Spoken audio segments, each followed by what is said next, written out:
Welcome, everybody. So, quick update from my end. I'm currently traveling. I'm in the airport and trying to avoid background noise as much as possible. So, apologies if there is any. But the main update from the boardroom end is regarding our delegation initiatives. Within the next week or so, we're going to be delegating 200K well to Chitty. So, check out his delegation pitch in the forums. He intends to take on the third party opportunities and research role as a super delegate. So, yeah, that's going to bring our total delegation capacity to 2 million well tokens out of the original 3.4 million that was granted to us. And so, yeah, just a quick update from my end, short and sweet today. For our speakers, we're going to have our usual lineup of Moonwell contributors, and we will start with the Lunar Labs folks. Yeah, thanks for everybody for showing up. Luke, if you're ready, I'll go ahead and hand it off to you. Yeah, Jimamo, everyone. It's good to be here. Good morning, good afternoon, wherever you are. If everyone, I just got into the new Lunar Labs office in Walnut Creek. So yeah, if you guys are excited about Moonwell having an office in the Bay Area, I was here yesterday and they delivered a whole bunch of desks. So it's pretty exciting. I know it's been hard to stay up on with all the Twitter news and everything when you kind of like directing traffic and making sure all the desks arrive in the right places in the office. But pretty exciting for me personally to kind of see the team growing. And even though like crypto markets are down bad today, Ethereum has dropped below $4,000, and there was something like $134 million of liquidations across mainnet and layer twos like Base and Optimism mainnet. And so, crypto markets are down bad, but I think we're still really optimistic about the future here in the Moonwell community and in the Mamo community. And, couldn't be more excited about what's just in store for us.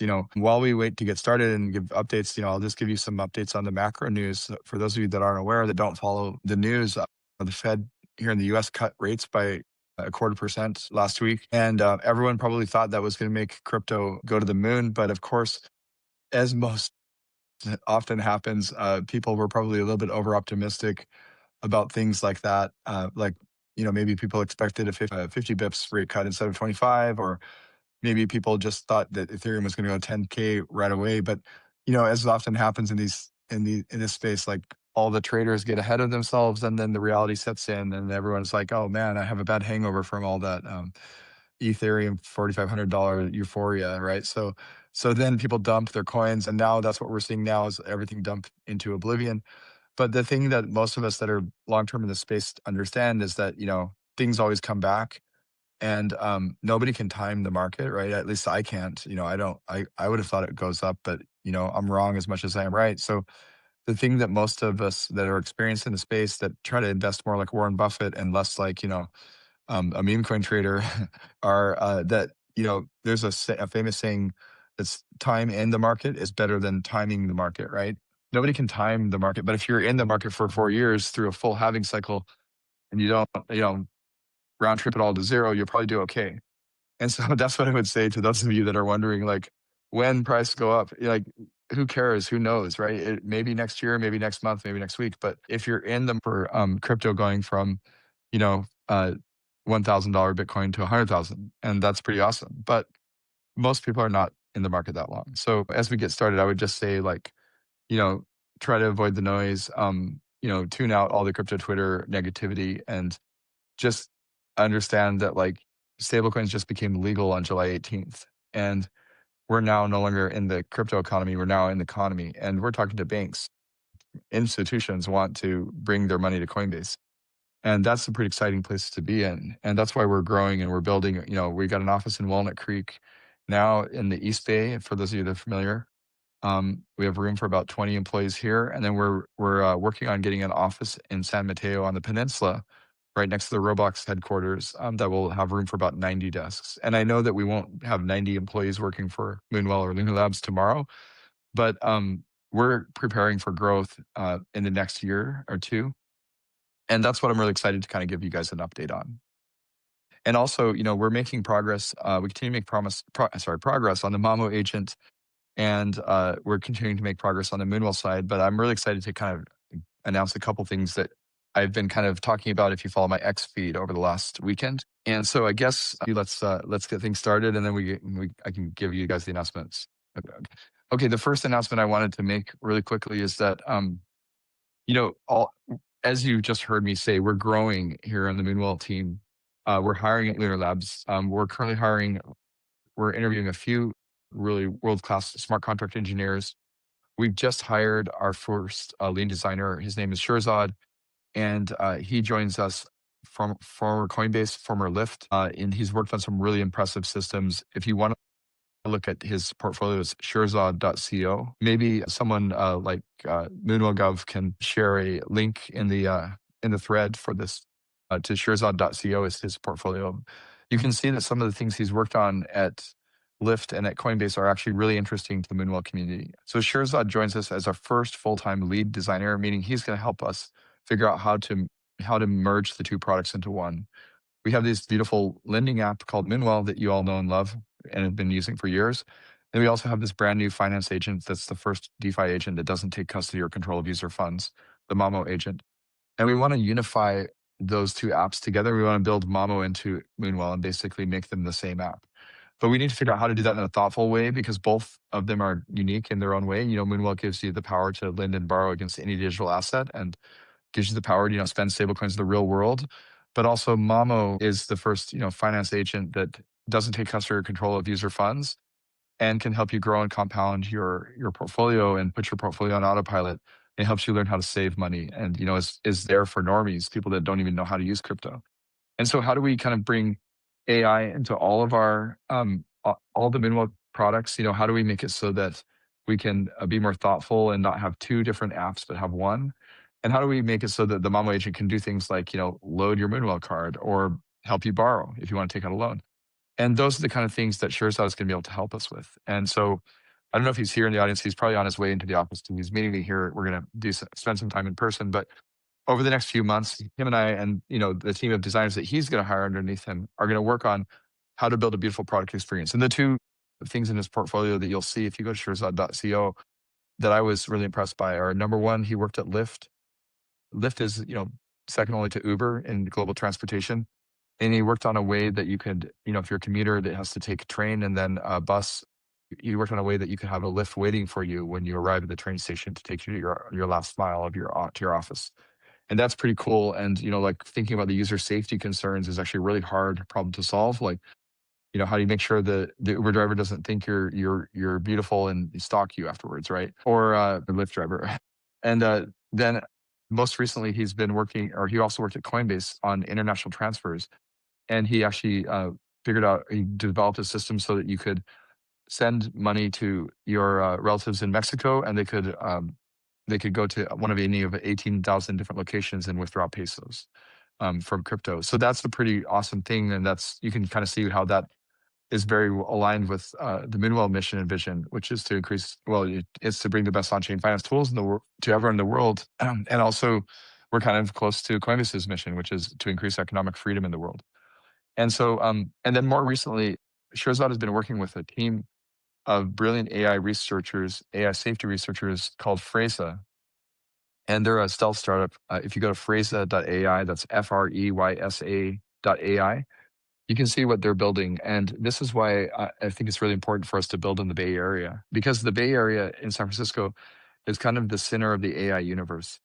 And over the next 5 to 10 years, AI is going to be built into every product imaginable, including DeFi, including crypto, right? And so the Freysa team actually has run a few really interesting experiments that are really compelling to those of us building AI agents. The first experiment they ran last fall was an experiment where you could pay an agent $5 to talk with it, $5 of ETH. And then if you trick the agent into sending you funds, you would win the entire prize, the entire jackpot. That was an experiment of, can you trick an agent into losing funds? The answer is yes, the agent lost funds. Somebody tricked it into losing funds, and they won a $50,000 prize or something. And Elon reposted it on X. So that got a lot of people's attention. And the Freysa team is actually pretty legit. They're an anonymous, kind of a stealth team, stealth startup of AI safety researchers here in the Bay Area mostly, but all over the world, that are working on how to make AI that doesn't kill us all. And that's actually interesting for a number of reasons. So the first experiment was, can we build a finance agent that doesn't lose funds? And the answer is no, it's hard. But hey, we built that here at Moonwell. We built the Mamo agent. That's the first AI agent that can't lose funds because it's a fully audited smart contract system. and the agent never takes control of user funds. And the key insight we had was the same thing that led me to launch staking, 8 years ago at Coinbase. And that is that agency delegation, just like staking did. You shouldn't delegate $100 billion to, or give $100 billion to a validator and say, please don't lose my ETH. You actually just delegate it to them, use something like Lido, right? Or Coinbase, and then you don't have to worry about them stealing your funds, right? And then they can stake, but they can't transfer them out of your wallet. And we had the same insight with that agency delegation, just like staking does, because no one's going to give $100 billion of ETH to an agent and hope it doesn't lose the funds. So the second experiment that Phrase is running, that's running right now, is can you trick an AI agent into falling in love with you?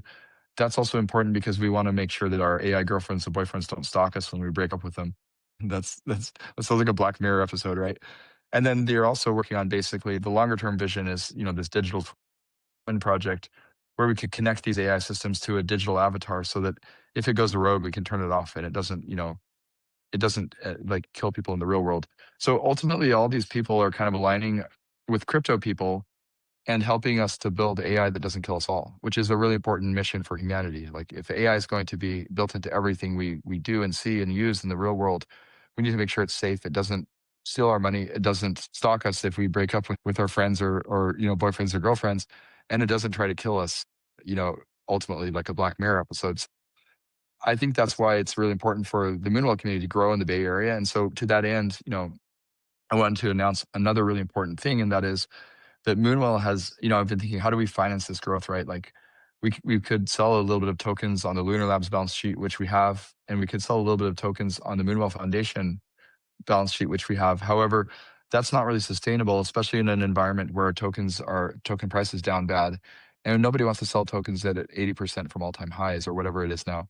So the idea I had just recently, a couple weeks ago, was what if we have these beautiful primitives, the Moonwell markets and the Morpho vaults, right? These are primitives that we've been using for years as DeFi users, as yield farmers, as Moonwell community users to basically borrow and farm or borrow and buy things in the real world, right? Why can't Moonwell use the same primitives themselves to finance future operations? And so I had this idea, and then I asked the team to start working on it a week or two ago. And I'm really happy to announce that we've actually created the first credit facility that allows Lunar Labs, my company, who's the founding contributor to Moonwell, to borrow against well that we already have on the balance sheet. This is well that was allocated to my co-founders years ago, some of my co-founders that left and gave back their token vesting because it was, sub 10 million market cap and they didn't think it was worth anything. We were just able to borrow against our well, and we created a private credit facility using Morpho vaults and markets. And so now we have about $10 million of well supply. In fact, I'll share the link to the wallet on DBank, so you can see the wallet that we've used to establish this credit facility in. And this allowed us to basically take $10 million of well that's on the Lunar Labs balance sheet already, move it into an isolated Morpho market, and then we have a vault that is, Lunar Labs USDC, that is a kind of a private credit facility that is being backed by some investors that believe in us, where they put their USDC in, and now we can borrow against that without selling any well. And that's really exciting to me because now we're able to borrow about $4.1 million already just to start establishing office space and, hire and grow. And that means that's what's really powerful about DeFi is like we can finance this at really competitive rates, just a few percent. We don't have to sell tokens. We can do this with Morpho asset markets and vaults. And there's a few things that make this really exciting to me. So for example, we could use the well market on Moonwell. However, there's some disadvantages to that. Number one, if we put a lot of a well into the Moonwell market, first of all, there's a supply cap for a good reason, because people could borrow that well and they could sell it and short well. And we don't want people to, short sell well just because we're lending like $10 million of it out of the balance sheet. And right now, this is just Lunar Labs, but after we've proven the facility works, we're going to open it up to Moonwell Foundation. And Moonwell Foundation is just waiting to see that it's safe first. The directors want to make sure it's safe before they do it. And then, but if we put it into the Moonwell core market, that brings short sellers out. They could borrow and short sell well because maybe it'll keep going down due to just, Ethereum falling below 4,000. Also, it opens us up to activist investor attacks where someone could try to borrow, hundreds of millions of well, and then try to attack the protocol through governance. So the nice thing about creating an amorpho isolated market is that when you supply the collateral asset, meaning the well, it's can't be borrowed and it's locked as long as you're borrowing against it. So that's really nice for two reasons. One is, people can't short sell it.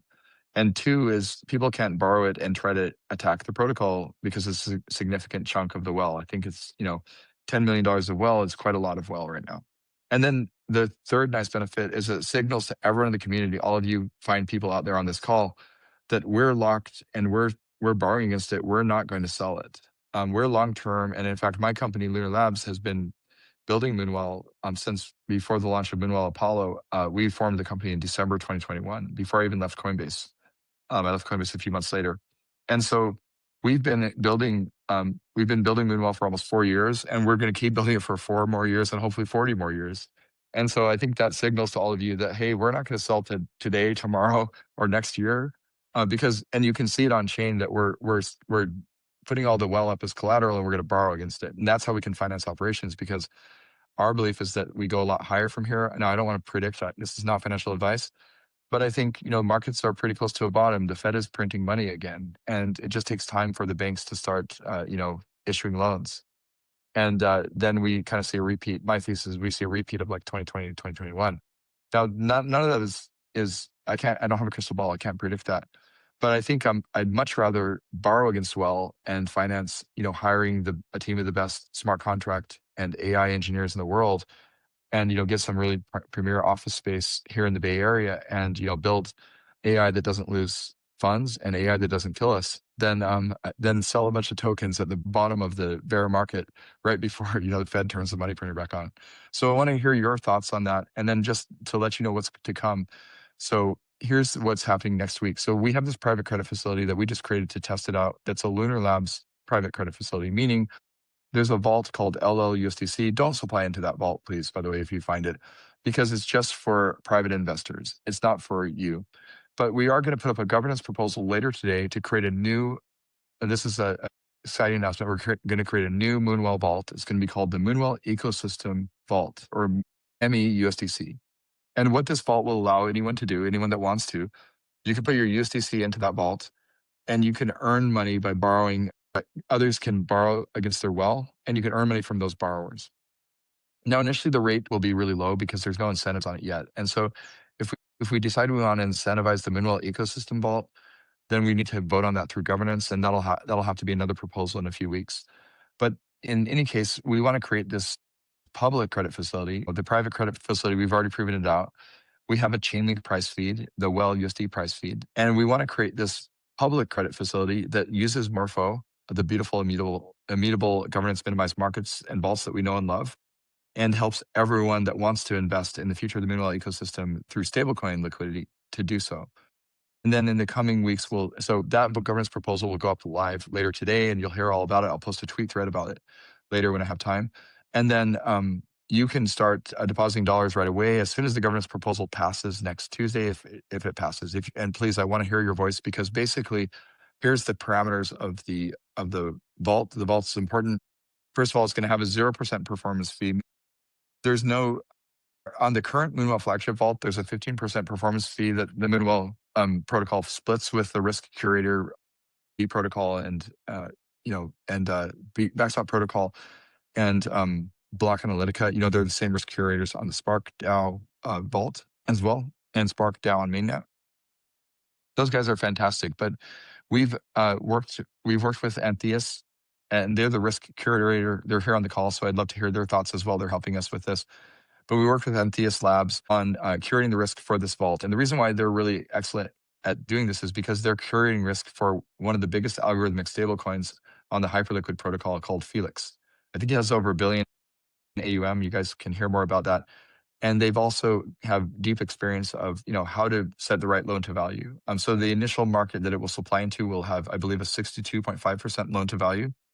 And so this will give anyone that holds well the ability to kind of borrow stablecoins against it at competitive rates, maybe even better than you can on Moonwell today. And you also know that your collateral can't be borrowed out, so people can't short sell or use your well to kind of attack the protocol through governance attacks.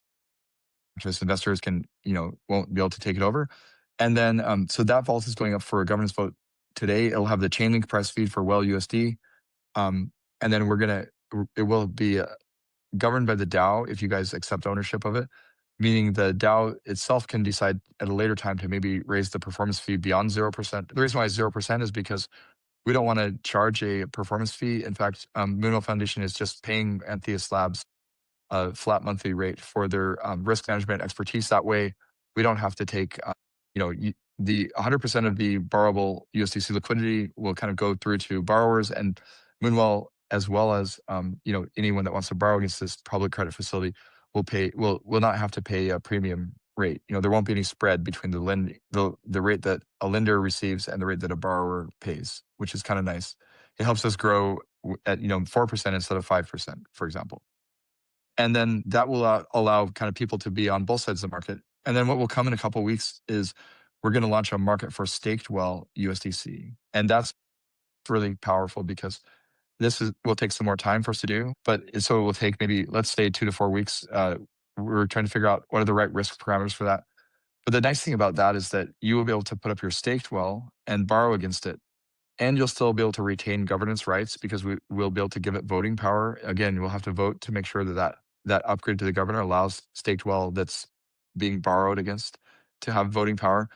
And you'll also be able to earn revenue through the reserve auctions. So that's kind of exciting because once that lands, all of us that are staking well, there's I think 20% of the total well supply, and more than 20% of the circulating supply is staked. About a billion well out of 5 billion will be able to borrow against it. So you'll be able to, buy things in the real world while you remain staking, and you'll still be able to participate in governance, and you'll still be able to earn the staking rate and earn the reserve auctions. And so, that I think is going to be really compelling. And again, we're hoping to stake the Moonwell Foundation well, and then, basically borrow against that as well. So that will kind of ensure that everyone is kind of value aligned in terms of Moonwell Foundation, Lunar Labs, all the key contributors, even people that on the team that have well allocations from that they've earned from vesting are planning on kind of borrowing against that using that facility. In fact, I'll probably put some of my own staked well in there just because it's a nice way for me to borrow and not have to sell my well tokens. I think this is really compelling for a lot of reasons. Kind of, I'd love to hear your thoughts, and I hope that some of you might be willing to answer questions ask questions at the end, because I'm sure you have a lot of them.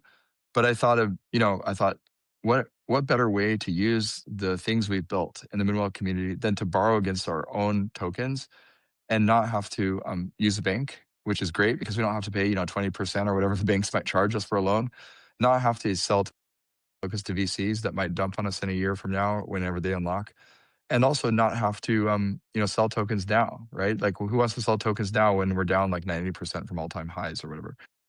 Let's just borrow against our tokens. Let's show how long term we are, how we're building for years, not months or weeks. And then that'll hopefully signal to the community that, like, hey, we're long term, we're staked, we're borrowing, we're not selling. And I'd love to hear your thoughts on that. And then just there's probably some other announcements, but we are hiring. So if you're an expert in AI or Solidity, we want to hear from you. I would say ping. Gosh, I'm so busy lately. Ping Danny, who's our growth lead. I think she can. You can find her on X, and she can help route resumes to me. We want to talk to you. We're talking to some of the best people on LinkedIn, or connect with me on LinkedIn. If you search for like Lunar Labs and connect with me on LinkedIn, I'll look at your resume and interview you. Anyway, Gmamo, everyone, I'd love to hear your thoughts. And then Darren, if you want to kind of take it away from here, I think you're next. Unless I don't know if you have a different order of operations. Please prepare your questions. I want to bring a few people up here and hear what questions you guys have about this. Thanks, Luke. Yeah, lots of updates there. Yeah, let's go and go to Darren, and we'll go to questions after Anthias goes. So good, Darren. Yeah, so I'll keep it mostly short for today. Largely, what's on my agenda and what I want to bring to everyone's attention is that we're looking for someone to collaborate on for potentially doing a proposal on listing Mamo just for the temperature phase. And so, for those unfamiliar, Mamo is the token associated with the Mamo AI protocol, the protocol that Luke just mentioned earlier today or earlier on this call. And so it completed a Halborn audit a few months ago, and there are no outstanding issues as far as I can tell, and it seems to pass most of the risk assessment from the mouth. And there's just a couple more hurdles that I would like to bring up. So, like, it there isn't a Mamo USD Oracle at this point in time, but I think that that will change relatively soon. I have an update on that one, Darren. Actually, we've been talking to Chainlink, and it sounds like they're going to prioritize that and try to get it done by end of month. So I think in early October, we will have a Chainlink price feed for Mamo. Their data quality team is just looking at the various sources of data. But because Mamo has a Coinbase listing and it's on a lot of dexes, I think we'll know in like a week or so if there's a price feed. And that, by the way, that will also enable us to launch a Morpho market for Mamo as well. And so this Moonwell ecosystem growth vault that I just mentioned, or Moonwell ecosystem vault MEUSDC, should be able to supply into a Mamo USDC market. And then we're going to also work on a way for you to stake your Mamo. Like, well, right now it's just the Mamo account where you kind of earn the platform fees. We'll figure out a way that you can also borrow against your Mamo that's deposited into the Mamo account. But that's all TBD, probably coming in October, November timeframe. Thanks. Yeah. Thank you, Luke. Just to elaborate just a bit further, or just add a bit more, as Luke said, it has a lot of listings across exchanges, and it also has substantial liquidity on dexes as of right now. So it passes the market risk parameters that we have outlined, and it also passes like the liquidity and swap size testing. So like, if someone were to clip like 500k USDC, it doesn't we don't see like a substantial price impact, at least not at the parameter that is set of 25%. And so, yeah, would love to collaborate with delegates, especially those that are trying to push for the super delegate status in the coming week, just to push that proposal out. Those are all the updates for me. We can move on to Anthias from here. Cool. Thanks, guys, for having me. Just want to give a couple updates on the risk parameter uh, recommendations we gave this month and that recently went on chain. Starting with base, we increased a couple supply caps and one borrow cap here. Wrapped EE supply cap increased from 4,000 to 5,400. BXRP supply cap increased from 3 million to 5 million.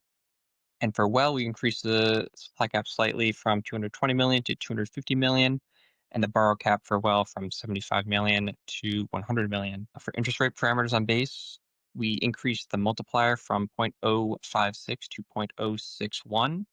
And what this will do will increase the borrow rate at the kink by around 45 bips and the supply rate at the kink by 37 bips.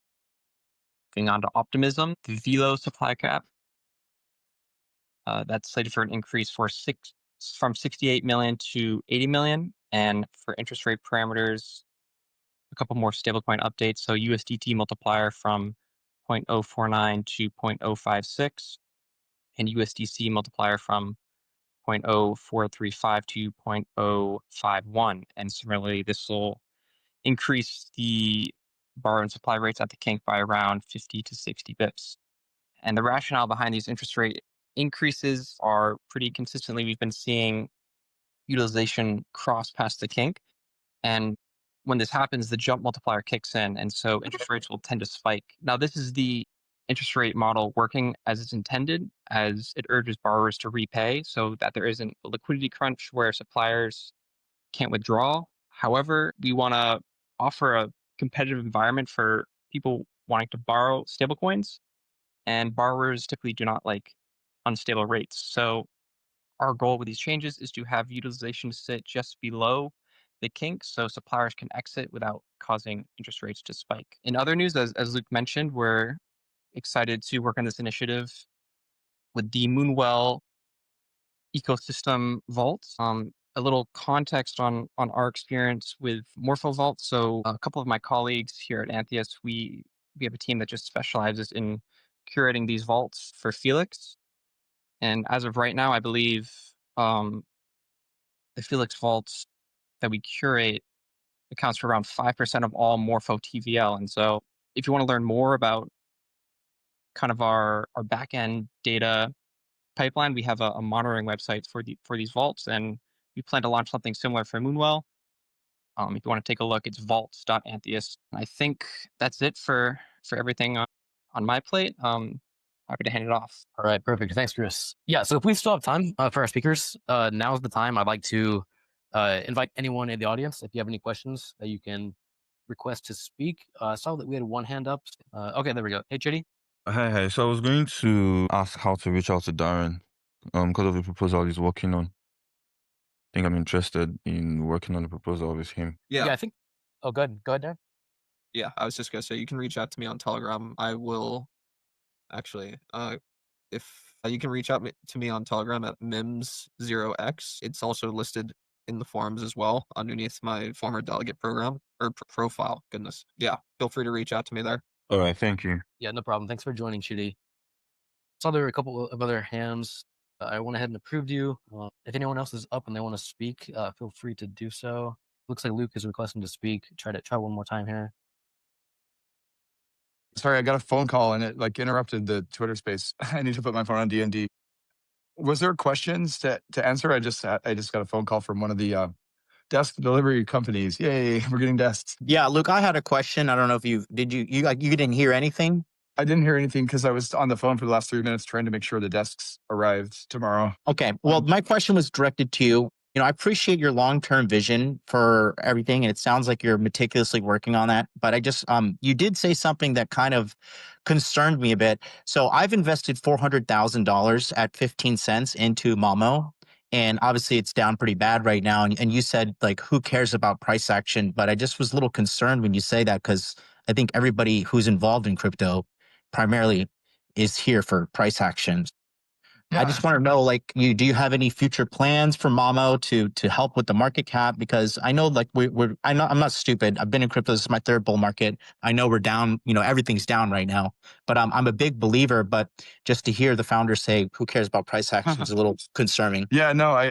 First I hear you, and I can totally understand why that might be concerning. I guess what I should have said is, I don't care about short-term price action, but everyone cares about long-term price action. I think that's really important in crypto. And the way I would kind of frame this, because I've also been an early crypto investor myself. I was an early Bitcoin hodler just for mining, and then early Ethereum hodler just for mining that too. And also, just invested a lot in 2018, 2019 before last cycle. But one of the things, sorry, that I really believe strongly is that investors should zoom out a bit. And I don't want to give you financial advice because it's not my place to give you financial advice about when to buy or sell. And first of all, thank you for supporting the Mamo agent token. What you should know about us is that number one, we started building Moonwell 4 years ago, and we're not stopping. We're still building Moonwell. We're adding new features every week, as you can see. And then number two, we started building Mamo about a year ago, and then we won the Coinbase AI hackathon on February 1st. We built the first finance agent that doesn't take custody of user funds. And it really resonated with people because I think you can see that like normal people wanted a way to kind of like benefit from DeFi and earn 2 to 3x the rate of inflation without having to think about how do I yield farm or how do I compound my interest, and how do I benefit from just Bitcoin borrowers that want to borrow against their coins on Coinbase. And so the Mamo agent kind of created this really sweet spot where people that we have 100,000 active users, and we have 50 million TVL in Mamo, which is I think the highest of any DeFi agent.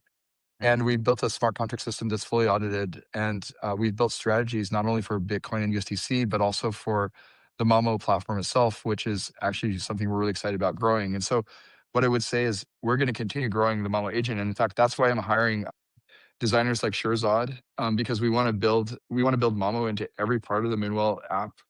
And if we think about like, what is the future of the Moonwell app? Is it going to be a mobile app on our phones? It might be, but it might also be like in your earbuds. It might be a agentic interface, because ultimately, if you think about the future of Moonwell, it's not going to be necessarily tapping on a glass screen, because all the apps are kind of getting AI embedded into them. And so what I would say is like, we're really long-term bullish on Mamo, because what's coming over the coming weeks and months, what can you expect?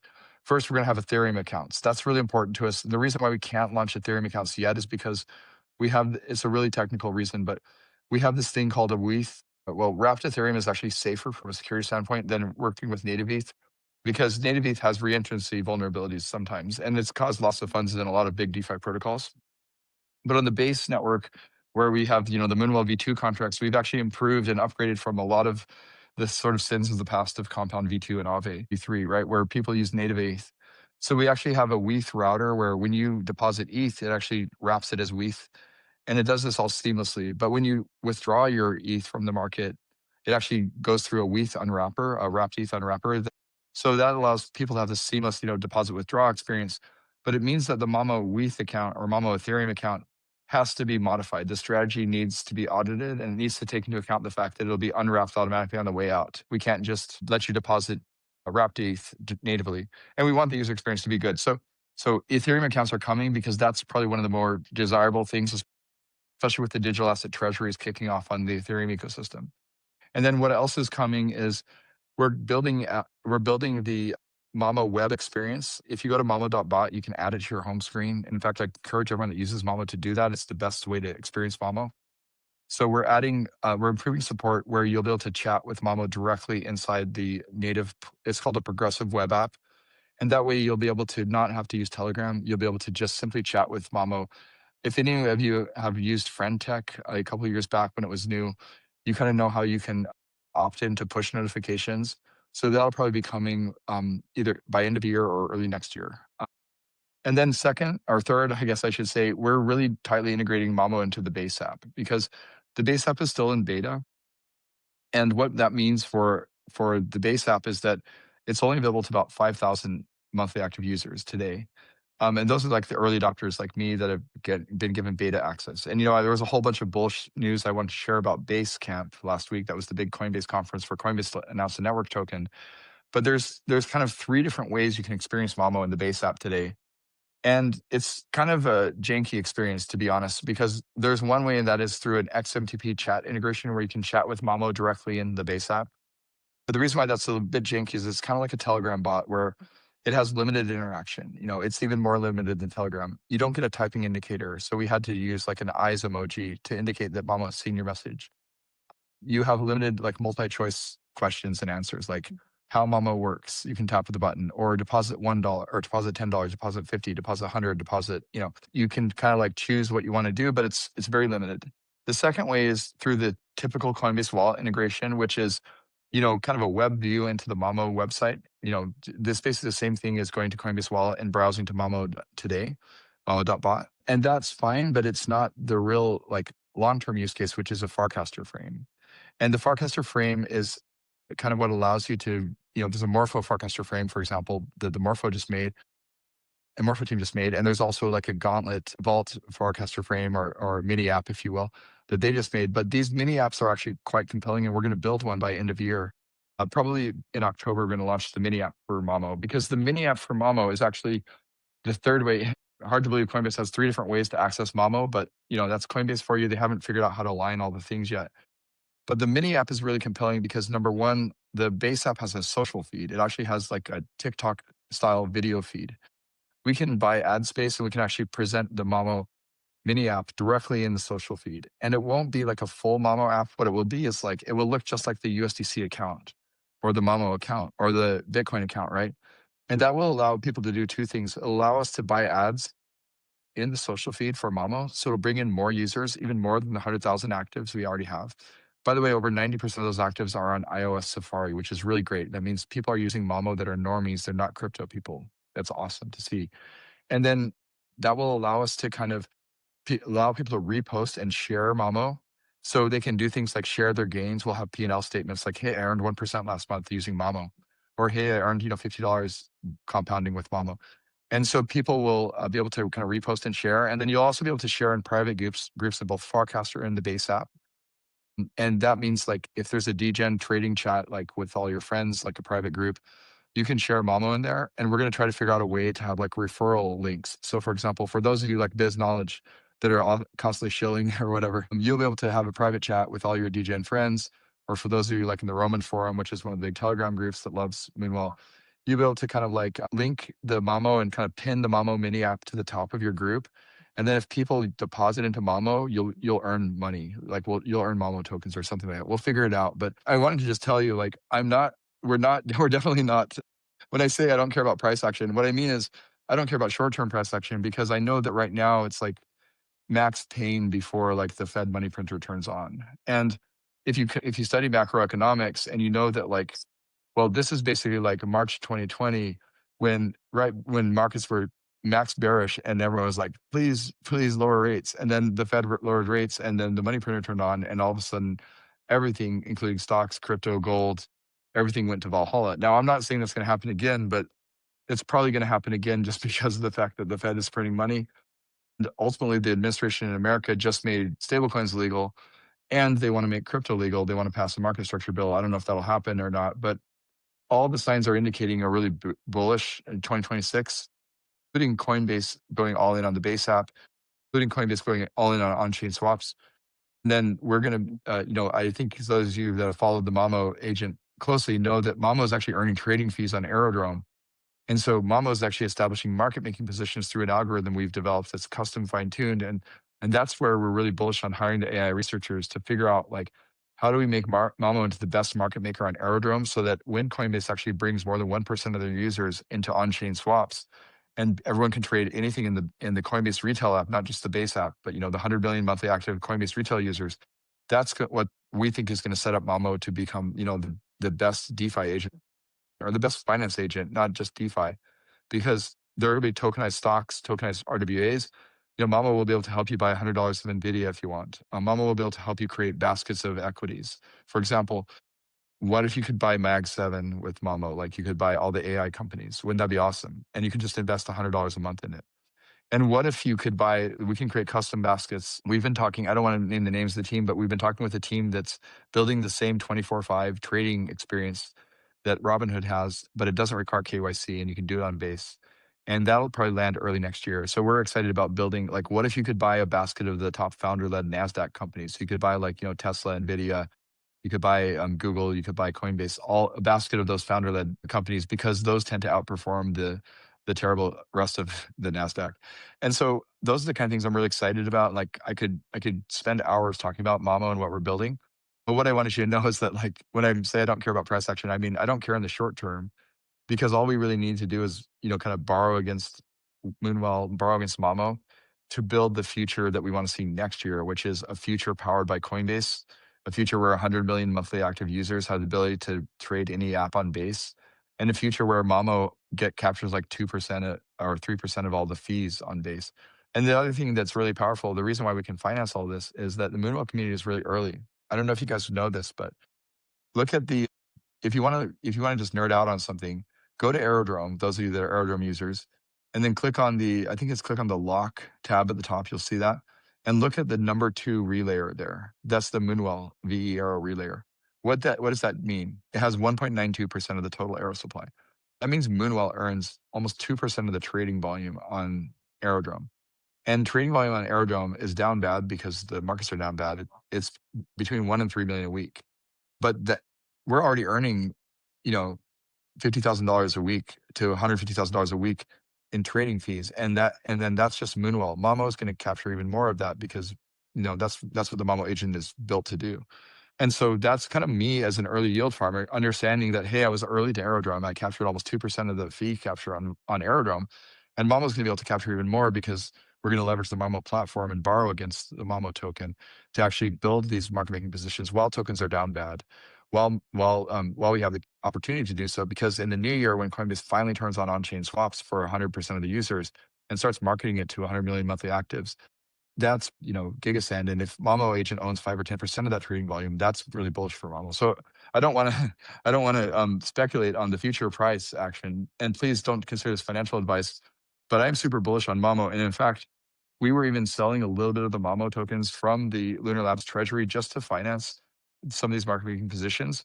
But then actually when the price went down really bad, you can kind of see we've been TWAPing on definitive if you use that. We started buying back Mamo because I thought it was trading like 6 or 7 cents. And I'm like, we shouldn't be selling it. We should be buying it at this level.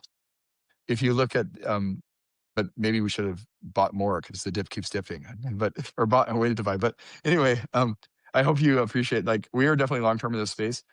What I tell most altcoin traders, most people are not like you. Most people trade on, weeks or months time horizon and think like, hey, I'm either getting rich, I'm either getting 100x in 3 months or I'm going to zero. That's a bad mentality to have if you want to make money in crypto. In fact, that's how most people lose money. If you trade on a 3-month time horizon, you'll probably lose money. But if you trade on a 3-year time horizon, you'll probably make money. And that's what I tell people. It's like buy, it's like Warren Buffett, buy when there's blood in the streets. Right now there's blood in the streets. It's a great time to buy ETH. I'm not going to give you advice about buying Mama or Well because I shouldn't do that, but also because it might go lower. But I'm buying ETH right now personally because it's below 4,000. I don't know if it'll be below 4,000 for long. But I'm not trying to give you financial advice. But I'm telling you, the people that make money in crypto are the people buying when it's max bearishness, like right now, and the people that make money are the people selling when it's like 2021. And so I'm not telling you. Please don't take this as financial advice, but I'm just saying that right now it's more important for us to borrow against Mamo than to sell it, and that also signals to people like you that hey, we're not selling.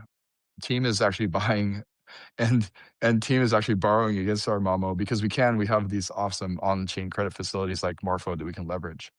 Is there any Yeah. is there any way we can see where you guys are actually buying the Mamo Yeah, back? let me share the CA with you guys. Yeah, it's in a definitive vault. I'll share the CA after the call. In fact, let me share this link with you guys. Let me see if I'm on my computer now. Hold on. I'll share the link of the credit facility that we set up, so you can see how much we're actually borrowing against. Because when we're borrowing against it, you can't sell it, right? It's locked, right? Actually, let me just post on my XCA for the Lunar Labs credit facility. Do you have any idea when the Coinbase app or Base app will be available to everybody? Is this tentative? Yeah. So as far as I know, we thought it was going to be in July, but it's not ready yet. It still has bugs. Jesse says it'll likely be October, November, but I wouldn't hold them to that time frame because it's Coinbase, and they might find more bugs. And Jesse has a team of like 200 devs working on it. But think of it this way: Coinbase has 5,000 employees. The Base team is only 200 people, so Base is less than 1% of Coinbase. And so we can't count on 1% of Coinbase or less than 1% of Coinbase to basically fix our ecosystem for us. That's why we have to build our own things. And in fact, I'm really proud of the fact that Moonwell has built like one of the best card experiences. Although I will say the new Coinbase One Amex is sick. I'm beta testing it. I'm getting Bitcoin every time I purchase like a desk for the office. But that being said, don't expect things to go to Valhalla before Christmas. Jesse's even indicated like the Base network token won't even launch this year. It'll probably launch next year or 2027. So I think that the thing that most people don't understand about Coinbase is that Coinbase is operating on a multi-year time horizon. They're not operating on a multi-week or multi-month time horizon. Most of crypto Twitter expects a 10x in like 3 weeks or 3 months. But I would say that, those of you that are early, for example, I launched staking rewards at Coinbase at 2019. It didn't even become a $100 million run rate product until like 2021. And then today it's like a $2 billion run rate product with the subscription revenue. So 7 years later. But the thing that most people don't understand is like, it takes Coinbase a few years to figure out how to market things like Base. Base has been alive for 2 years, but they probably won't figure out how to market it and even get it in front of users until 2026 or 2027. But I just know that if we're early and we build long enough in the Coinbase ecosystem, because I've been building that ecosystem for almost a decade now, that we'll succeed and we'll win together. But of course, that means you can't just like buy at the Pico top and sell at the Pico bottom, of course. And I'm not saying we're at the Pico bottom, but it feels pretty close, right? Yeah. Anyway, does that share? I hope that clarifies. Like, I do care about price action because ultimately we need the price to go up so we can borrow more and grow, right? But I don't care about short-term price action because I'm not selling in the short term. Maybe I'll sell at the peak of next bull cycle, like when things are like 2021 and monkey JPEGs are going for $100 million or something. You know what I mean? Mm-hmm. All right. Well, I'll be waiting for that contract address and watching you. I just posted the CA for the credit facility, and then let me log into the definitive account and see if I can post the CA for that. I have to use my multi-sig thing to sign in, but let me do that if I can. Yeah, I would like to see what you guys are doing, just because, I think because I know you're the founder, so you're super busy, but the chat is the Mamo chat is like everybody's losing it in there. And I'm not saying I'm sorry I'm not in there, but also I'm super busy, and I no, wish I could I be don't in there every expect you day, to but be. yeah. Yeah, you're the CEO. I run my own company too, so I understand. Well, I would just say that zoom out. Don't expect to get rich in 3 months, hopefully, and hopefully you don't need the money for Christmas or anything. But if you're long term and you're willing to kind of like either hold or buy at these levels, I think you'll do well. But I can't predict it. I don't want to give financial advice. Like we could go lower from here, right? So when you say long term, what is that? What do you define that as? I would say you're investing on more than a 1 year time horizon. Like you're buying things now for things you hope to sell in 2026, like mid to late 2026 or 2027. Now, obviously, there's a halving cycle, But I think the halving cycle is weird this time because crypto just became legal. And so I would say when crypto becomes legal and the Fed turns on the money printer, things are likely to go up, not down. At least that's my thesis. I could be wrong, right? Don't do your own research, I guess I should say. No, because I am a little concerned because, like, historically, we always go down the year after the not like this is the year after the halving, and then right after Yeah. that, 2018 was bad, 2022 is bad. I think everybody's expecting 2026 to be bad as well. I think So, I like I said, agree. Like if you follow the halving cycle religiously, but the halving cycle this time is weird because the Bitcoin ETFs launched in 2024, and that pulled us to a new all-time high right after the election. But then things got weird, and now it's like crypto's legal, so it's hard to predict if we stay on the halving cycle. I do know the banks are bringing trillions of dollars of stablecoin liquidity in, and I do know that the base token will launch in 2026, and that'll bring billions of dollars of liquidity into the ecosystem. Well, 2026 or 2027 if they figure it out. But I'm just saying that that means we have a lot of potential for growth, but it's not certain. Like it's not a straight line. There's lots of things that could go sideways. We could have who knows, China could invade Taiwan next year for all we know. And there could be like another war breaks out somewhere, right? Like lots of things could happen. But I think if you believe in what we're building, then, I would say stick around. If you don't believe it, then, sell us for ETH or something else. And honestly, like both are good options. Ethereum will probably do well, and that's a safe bet. That's beta on crypto. If you're invested in things like Mamo and Moonwell, you're already an altcoin trader, so you're hoping for altcoin season. I don't think we've had an altcoin season yet, is my thesis. Can I ask a question that I didn't get to ask Luke when you were on the call? Yeah, sure. Well, and sorry if I wax philosophical about macro.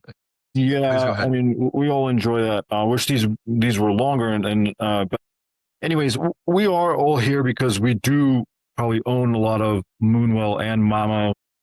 So obviously, price action is important. It will allow, and even short-term one is important because if you've borrowed 50% of whatever, if you're borrowing against 50%, and my question was, how much are you planning to borrow against, and how much are you going to borrow? And it's just kind of it'd be nice if there was kind of a clear path. Like I know you guys were selling Well and Mamo to finance your runway. Now you're going to borrow against it, but how much are you going to borrow against it? What's going to be your buffer? And then like if the price drops for whatever reason, like it did over the last 3 months. Right, you guys are going to be really tight. And so like if you're forced to sell, it could just be really bad because it'll be like a snowball effect. You'll have to sell, everybody will be selling, and then you guys could get liquidated. So what is your threshold of borrowing against? And then you're planning to do that against Mamo as well. And this is just the tokens that you have in your treasury. Yeah, these are good concerns to have. So let me try to address them. So first of all, there's two treasuries. There's a Lunar Labs treasury, which has about, last I checked, it was about 8% or so of the total supply of but that's because I had 4 co-founders when I launched this thing in June 2022, and we each had 2% vesting over a few years. And my others, because they thought like crypto's dead, and I think we were like down 99% from our launch price, right? And so all their tokens went back to Lunar Labs, because Lunar Labs is the company that employed them and where their tokens came from. And because Lunar Labs had bought like 20% of the total supply at TGE, and 10% of it was reserved for like application development, and then 10% for team. Anyway, so our founders. So basically that 8% I think we've already put in, and I think so. If you look at that CA I just shared, that link I shared, scroll to the very bottom of that, and you can see the Morpho loan itself. You can see that it's something like $9 million. Maybe it was 10 million yesterday. And it's borrowing about 4 million. And it has a health factor of, I think, 1.45. It's above 1.1. So we're going to keep putting more well into that to keep it super healthy, because right now we're migrating a lot of the well that's still in Moonbeam over to Base to do this. And what that does two things. First, increases the market cap, because now that circulating supply is no longer sitting in the treasury multisig. So it's circulating supply, but you can see it in this CA, and you can see how healthy the loan is. If it ever gets to 1, it's liquidatable, but we're going to make it like 2 or 3, because that way, you can be certain that unless well drops to like, 5 cents or something, that it would never be liquidated. I think that's important. And then you can also see that because it's securing a loan, it can't be withdrawn. I mean, some of it could be withdrawn, of course, but I think that gives you certainty that like, hey, we're not gonna borrow too much. We don't need that much money. In fact, the real estate is pretty cheap. So let me give you some numbers just so you can kind of put it in perspective. So we raised $25 million in early 22, in April 22, right when Terra Luna was collapsing. We raised about 13 million through a private sale to VCs, and then we raised about 12 million to a public sale to non-US and accredited US investors. And that was about $25 million of runway. And the Moonwell community, the Moonwell ecosystem has had a burn rate, meaning we're spending about $6 million a year for 4 years. And so that set us up really nicely, and we've continued to operate within that constraint. Our biggest expenses are risk management. Gauntlet was about $1 million a year, and then Halborn, or over $1 million a year, and then Halborn for audits and risk management are kind of our biggest expenses, even bigger than payroll, and also legal expenses. It costs us millions of dollars a year just to make sure we stay on the right side of compliance and regulatory reasons. And standing up Moonwell Foundation, Moonwell Foundation is actually quite expensive to operate because we have directors, a secretary, a supervisor, and an accounting team in the Cayman Islands just to make sure we're compliant and we're not a security. And so that $6 million run rate, we've done a really good job of stewarding that, but that will probably run out in June of 2026, right? Because we launched the Moonwell protocol, Moonwell Artemis, which is now just Moonwell, in June of 2022.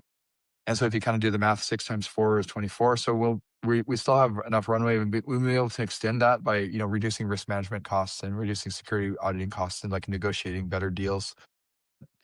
That being said, we want to grow the team. And so now that we're hiring more researchers, we want to have a run rate of about 10 to 12 million. We want to double the spend. So we want to not only conserve more funds, but we want to double the spend so we can hire the best. We have more than just, a dozen or so contributors. We'll have, maybe 2 dozen, maybe 3 dozen contributors, including myself, including, a bunch of the best AI and smart contract engineers in the space, a bunch of the best front-end engineers in the space. And what that means is that we have to finance that somehow. And we started, just to be transparent, at the foundation, we started a strategic sell program about a year ago. I think it was like October of 2024. During the bull market, I think Well was like trading above 10 cents. And we set a limit that, basically we would sell like 50 million Well over the next year or so, but it would only be sell a tiny amount every day. And it would only sell, it was through a market maker, or through one of the market makers that we use that's very, very professional based out of Hong Kong. And then it would only sell if the price of Well was above 3.2 cents. And that price is now below that, so it's not selling anymore. But it has sold in last fall. It sold quite a bit at, when we were at all-time highs, which was good. It kind of extended our runway into like the end of 2026. But now that we want to grow and expand, we want to actually not have to sell, especially at these prices, because if we're down, 80, 90% from all-time highs last year, where we were like, what, 12 cents or something on the Well side, it doesn't make sense for us to sell at these, super low prices. And that's why we've opened this credit facility. So what we plan on doing, and again, like our goal is to kind of like keep our spend at about the 10 to $12 million run rate, which will allow us to acquire real estate in the sense of office space where we can it will allow us to hire more than just a few smart contract engineers, but a team of half a dozen or so of some of the best smart contract engineers in the world. It will allow us to hire, a team of half a dozen of the best AI safety researchers in the world to make, AI that won't lose funds. And that will also allow us to build out the Momo platform to build that, sort of market making, the passive market making that can capture, 10 to 20% of all the volume on base and capture those fees for Momo holders. But to do that, we need to increase our run rate, which means we'll need to borrow about $1 million a month if we consider, no, sorry, 500K a month. If we consider that like our run rate is 6 million a year, we want to double it to 12. There's just like some rough numbers. So we can hire, more people and grow and, have people in person. So we don't have to, coordinate across, a dozen different time zones globally. That's going to require money. And so that's why we want to finance about 500K per month additional spend, just so we can double our spend and grow responsibly. What do we get for that 500K? Luke. Sorry, go ahead. Let me just wrap up here, and then I'll let you jump in. What do we get for that 500K?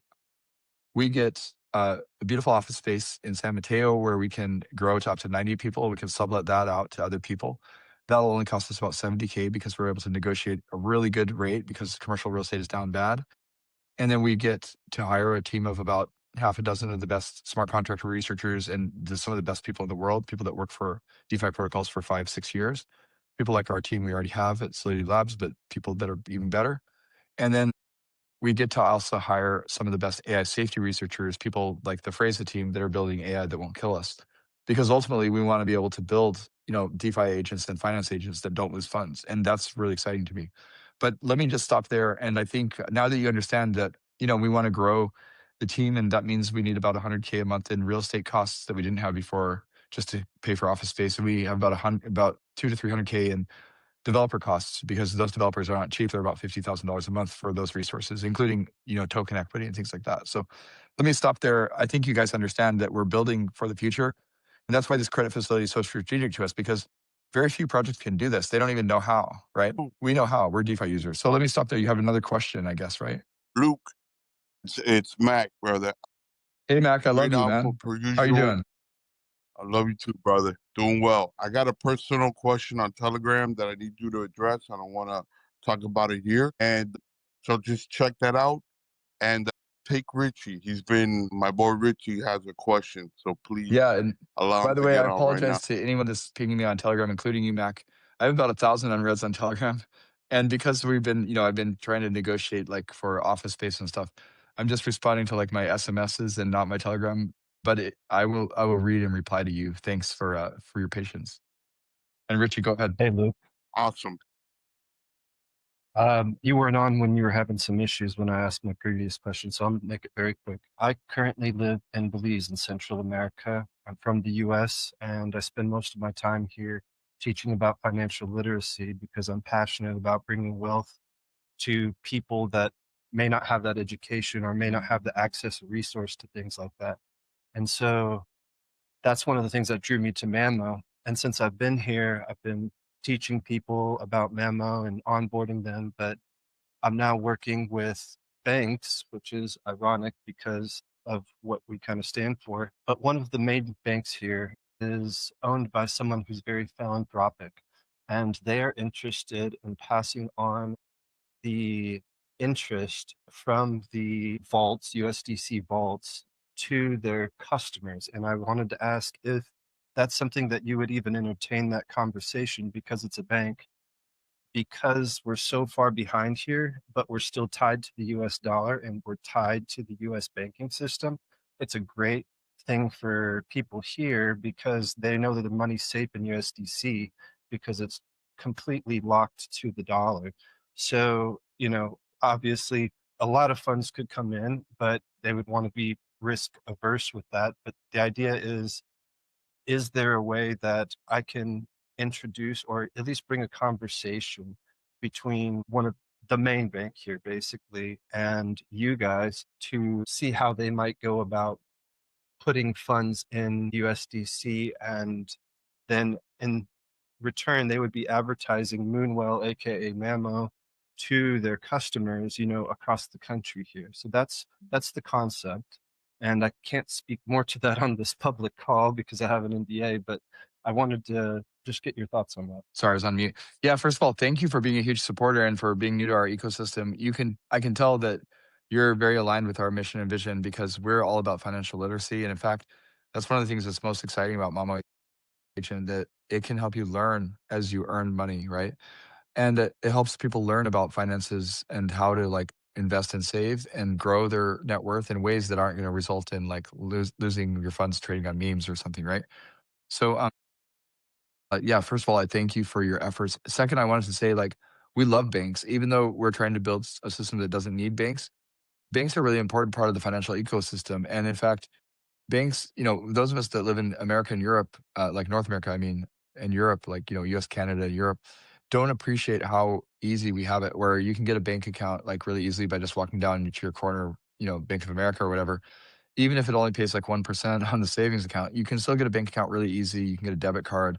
You can go shopping with it. You can pay your bills with a bill pay. You can use something like Zelle to send your friends money. Those of us that are outside America, like people like you that live in Latin America, you kind of appreciate why it's so important, because maybe half the people probably don't have a bank. And then the other half of people that might hold pesos or whatever the local currency is, you lose like 75% of your value in the last few years. That inflation means people want to hold dollars. It sounds like you live in Belize, does Belize use US dollars as currency? Is that like you have your currency? It's 2 Belize dollars to the US dollar, tied to the UK financial system, or I'm sorry, the legal laws, but the banks here are actually backed by US banks. So if you're sending a That's wire or great. anything like that, it's all US regulation, US everything. It's Yeah, safe for people to put their money into dollars here because it's always exact 2 to 1, no matter what. that's amazing. I know some countries are starting to do this because it gives people confidence that the local currency is somewhat pegged to the dollar, which it still gets debased over time, but it's like, it's only depreciating like a few percent a year and not like 30% a year, right? And so that's really important. So anyway, what I would say to you is like, yes, first, I would love to connect with the banks there. In fact, please reach out to Danny. She's our Latin American growth lead. She speaks Spanish, Portuguese, and 5 other languages. And she's fluent. And she can get on a call probably tomorrow or today with the bank. And then we would love to kind of educate them. And this goes for anyone that knows banks in your country of origin. If they're interested in stablecoin yield, which pays, 2 to 3x the rate of inflation, is safe because it comes from the Bitcoin borrowers on Coinbase. Please let them know, especially Danny. She's probably in the X space right now, but just find her, DM her on X, DM her on Telegram, and let her know you'd like to meet with her. She can schedule a meeting and she can meet with the bank like tomorrow. And then if they have integration questions about like how do we use the Morpho vaults and do this on chain, we can help them with our devs. We have a Moonwell SDK that can help them read the rates. In fact, we have a rates backend so that they can kind of like show. It makes it really easy for them if they want to show it in their banking app on a mobile device, like, hey, what's the rate I'm earning today, or how much are my Morpho rewards? We can help them because we have devs that know how to do all this stuff because we built it into the Moonwell front end. And so I don't know if you knew this, but Moonwell has like one of the best front ends for Morpho. Like, you can use app.morpho.org, but you can also use moonwell.fi. And we just built what I think is an even better front end to Morpho. And so we use the Moonwell SDK to do that, and we can help the banking partners you work with do that too, because ultimately it sounds like they want to build a nice, safe lending experience inside their app. And in fact, a lot of the fintechs like Revolut in Europe are building this exact same thing. Revolut partnered with Morpho directly because they want to offer more than just the Moonwell vaults. But this is a really good way for the Moonwell ecosystem to grow because I really believe our vaults are safer than any of the other vaults out there because we only supply to the Coinbase Bitcoin borrowers, meaning that's the DeFi mullet product, right? Where you can go if you use the Coinbase app. I don't know if it's available in Belize, but if you use the Coinbase retail app and you see that thing when you scroll down that says borrow against your Bitcoin, that's powered by Moonwell and Morpho. It's powered by it borrows you liquidity from that USDC vault. And the reason why does our risk creator only supply into that market? Because it's so good, it pays 7-8% without taking on the risk of like some yield bearing stable coin, right? Who needs to borrow against yield bearing stables when you can borrow against Bitcoin in Coinbase cold storage? There's no safer collateral in the crypto ecosystem. In fact, it's the same cold storage that BlackRock uses for their ETFs. So if it's good enough for BlackRock, if it's good enough for Larry Fink, it should be good enough for any bank. And then, all your fine neighbors in Belize can benefit from, earning 7 to 8%. Instead of earning like 2 or 3% on their dollars. And so that we'd love to talk to banks. And in fact, I just want people to know the thing that's really interesting to me is like I used to work at the banks like 10 years ago. I was helping before I got into this crypto thing. I was helping the banks migrate their like mainframes to Oracle databases, and then I was helping them migrate their Oracle databases to the cloud. So I know how the banks operate, and I know that the reason why the banks actually trust Coinbase and they trust Base is because it's kind of weird to think about this. Just let me kind of wrap this up, and I need to get going. But Luke, real quick, sorry, wait, the Lunar Labs thing you posted, I may be doing it incorrectly, but I don't see any Mamo in there at all. that's not the The memo. links. So sorry. That is the credit facility. Let me post my P&L. And then I just posted that. Sorry, I meant to click send. And then I need to find the CA, but I can't log into that CA without my ledger. So I'm sorry, I don't have my ledger with me. I don't carry ledgers that access funds. But I just posted because someone asked about Lunar Labs entry point into Mamo. So basically, we just took $100,000 of USDC on our balance sheet and just bought Mamo at that price. And of course, we're down 25%. Maybe I should have bought it today instead of yesterday.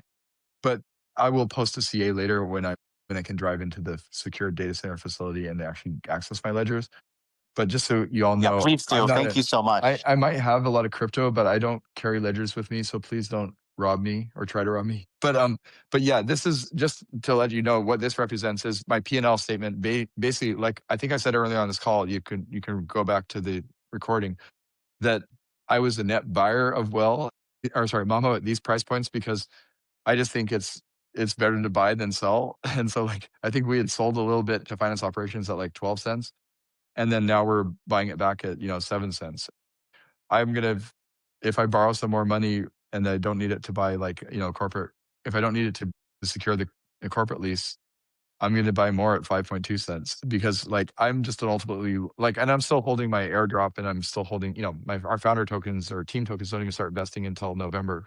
But we're long term, and I just hope that for those of you that are hoping to get a quick 10x, like it's hard to get a quick 10x when ETH is hitting below 4K. Like nothing's today, everything's in the red. So I hope you guys appreciate that we're just like an altcoin correlated with ETH. Now I know that if we keep building for years, we'll build greatness. But that also implies that just like Rome wasn't built in a day, and like Moonwell wasn't built in a week. Mamo isn't going to be built in a month. Mamo is going to take a few years to build out. But we're here. We're long term. We're committed. We're building. We've been building Moonwell for 4 years. We're going to be building Mamo for 4 years. We're going to be building the Moonwell ecosystem for 40 years. So like, even if I retire in 20 or 30 years when I'm old and gray, like I think people will carry on Moonwell because there's a lot of people building it beside me, and it's kind of inspiring to see all of you guys. Like, for example, you, Richie, and Belize, you got people like you inspire me because that's the reason why we build Moonwell. Most of our devs are in Brazil and they use Moonwell themselves. They get paid in stablecoins. They use the Moonwell card. And so it's people like you that live in places that are outside the US that don't have good access to banking that inspire me to get out of bed every day and like build, AI agents that can't lose funds, build, services, whether it's a bank or not. And so anyway, I should wrap things up here. Any more questions? Ask one more question, Luke. Sure, go for it. So yeah, first of all, I'd like to, I appreciate all the updates and all the hard work. I've been a well holder since 2022 together with Mac, so I've been here for quite a while. But I have this one thing that is, we've been speaking about it on Twitter lately as well. I've been putting out some tweets about it, and I think on one you also responded, which is basically about the Well token itself, because within the community, we have also been talking about like make the token deflationary. So this is something I'd like to touch base on very quickly, because I know there are a lot of people that are basically feeling the same, right? We're always talking about future is starting today, right? Not tomorrow or even yesterday. So I'd like to ask your opinion. I know your opinion, but why is it not possible, for example, to make the token deflationary, as in burning, right? Like buyback. Yeah. Okay, got it.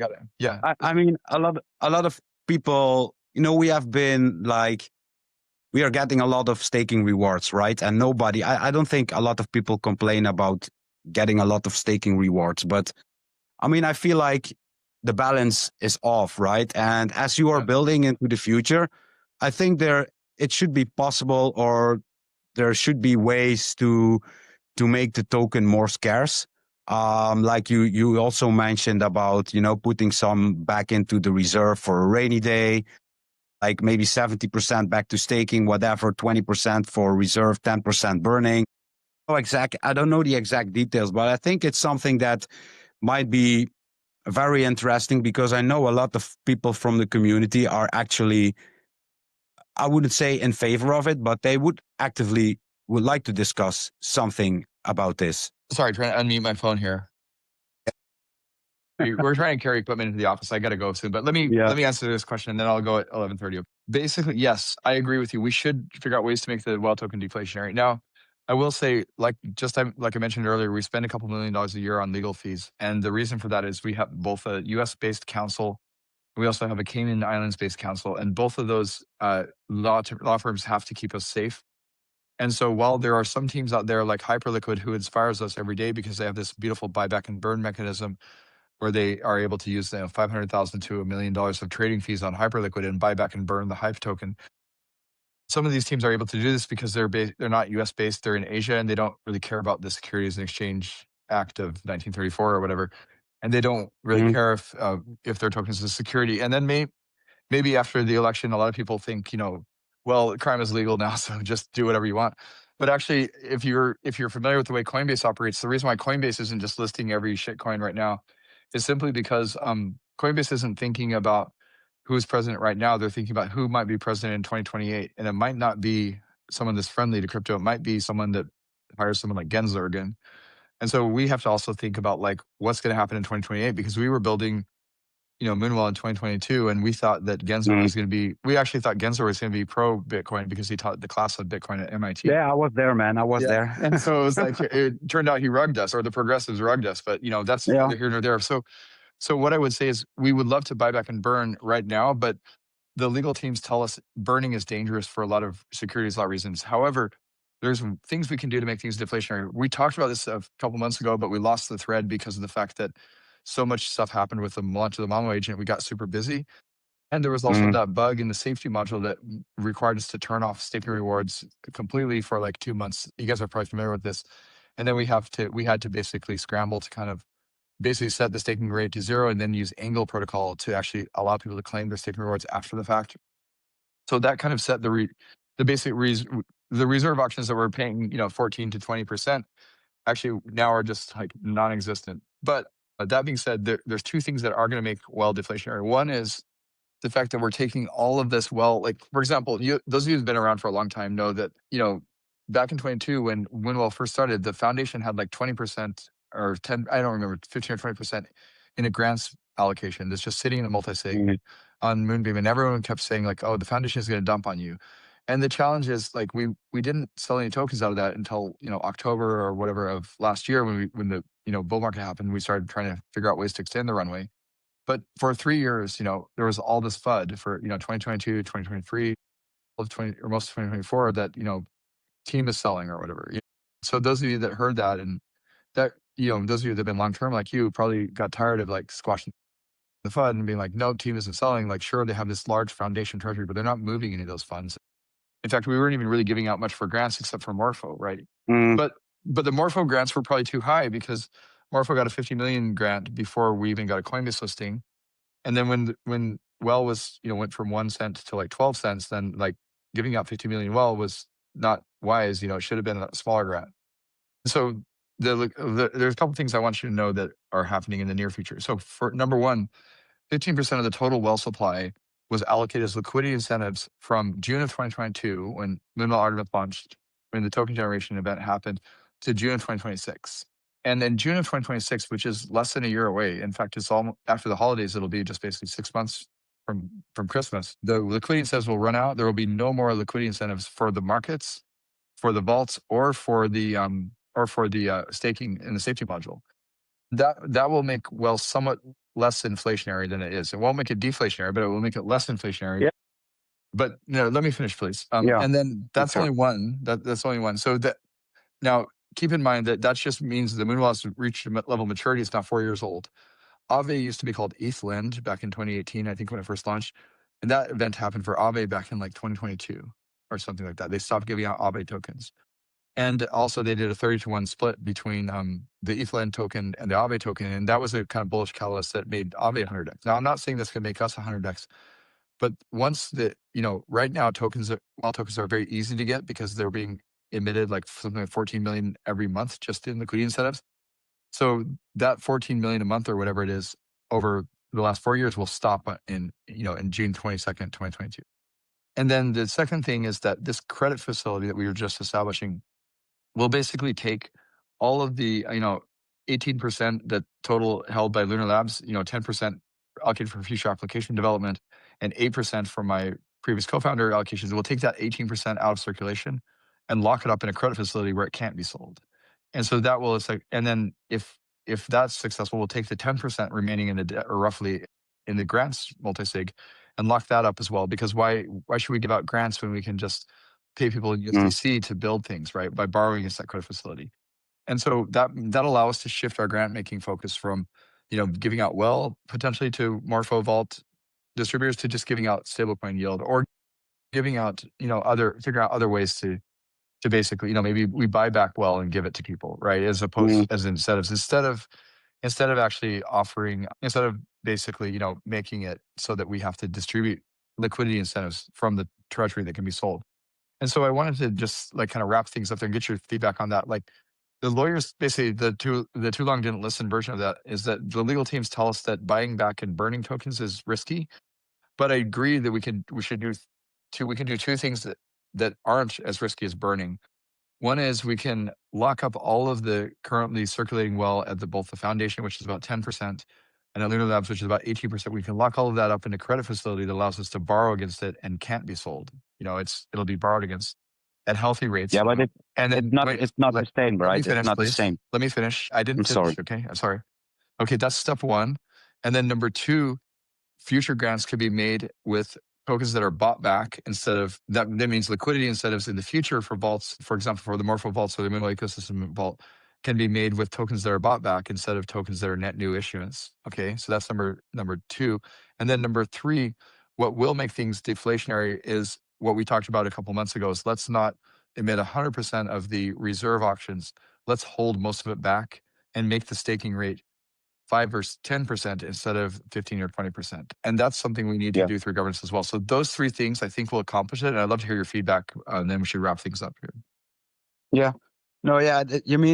I mean, the token is capped, right? So about inflation, I don't really care. But I think about it's like, talking about the longevity of the project. At some point, you need to start building reserves again for that rainy day, right? And I think deflation or taking tokens out of supply is not the same, right? So, and I know I've seen months like 2 or 3 years ago, we got like 50 to 75% staking rewards. So for me, it's not really, like I said, it's about the longevity of the project, and I think when we're looking to other US projects out there.